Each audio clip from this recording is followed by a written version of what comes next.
وہ سود کا پیسہ جس سے آپ نے کھانا بنایا, آپ بھی کھائے, باپ بھی کھایا, بیٹی بھی کھائی, ماں بھی کھائے, اب اس سے جو باڈی میں خون تیار ہوگا وہ خون حلالی ہوگا یا حرامی ہوگا؟ اس خون میں کیا ایمان کی تاثیر ہوگی؟ اس خون سے کیا رزلٹ دیکھنا چاہتے ہیں؟ آپ کا بچہ عالم دین بنے گا, آپ کا بچہ ڈاکٹر بنے گا, آپ کا بچہ کالجوں میں پڑھنے والا پروفیسر بنے گا؟ کبھی نہیں بنے گا. یہ جہاں جہاں جائے گا لچا لفنگا کی طرح زندگی گزارے گا, کیونکہ سود کھانے والا عزت دار نہیں ہو سکتا. حلال کمائی پہ گزارا کرنے والا عزت دار ہوا کرتا. بہت اچھا, زندہ باد, زندہ باد, سبحان اللہ. سود کی کمائی کھانے والا ہرگز عزت دار نہیں ہو سکتا ہے. حلال کمانے والا تھوڑا پیسہ ہو لیکن حلال ہو, اللہ تعالیٰ اس کو عزت عطا فرماتا ہے.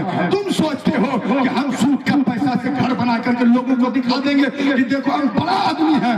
بڑا آدمی بلڈنگ کی بنیاد پہ نہیں ہوتا ہے, بڑا آدمی پیسے کی بنیاد پہ نہیں ہوتا ہے, بڑا آدمی دولت کی بنیاد پہ نہیں ہوتا. کس نے اس غلط فہمی میں ڈالا آپ کو؟ آپ اگر جھوپڑی میں رہے اور اگر ایمان مضبوط رہا, حلال طریقے سے آپ کی روزی روٹی چل رہی ہے اور آپ اللہ اس کے راستے, اللہ اس کے رسول کے بتائے راستے پہ چل رہے ہیں, دنیا کہے نہ کہے بڑا آدمی, لیکن وہ مصطفیٰ کا غلام اس پرائم منسٹر سے بہتر ہے جو پرائم منسٹر کی کرسی پہ بیٹھ کے پورے ہندوستان پہ حکومت کرتا ہے. اس سے بہتر وہ ٹھیلا چلانے والا غریب مسلمان ہے جو ایمان کی دولت کو ہاتھ میں تھام کے غریبی کی جھوپڑی میں کرتا ہے.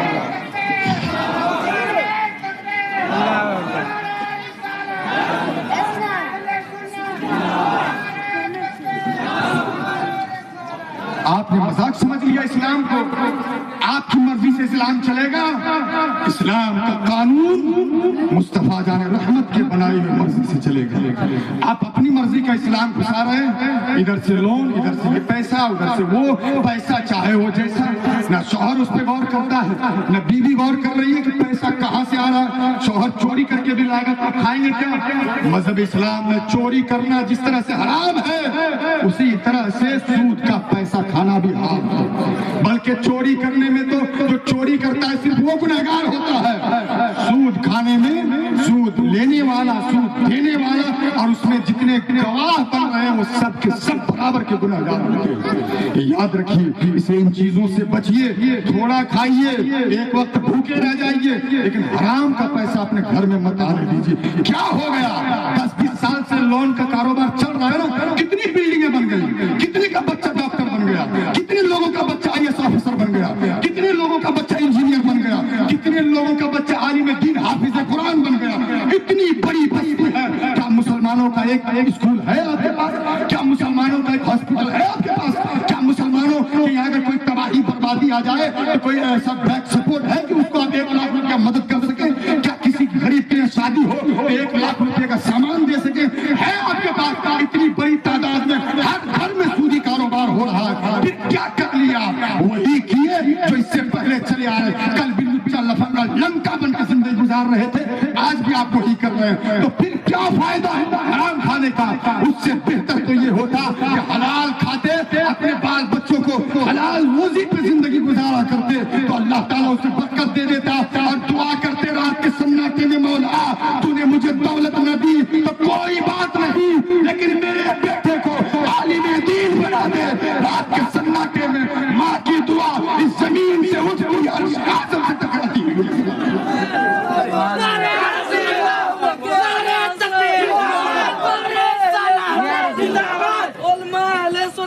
مصور صاحب کھلا تشریف لے چکے, بس اسی کا انتظار تھا.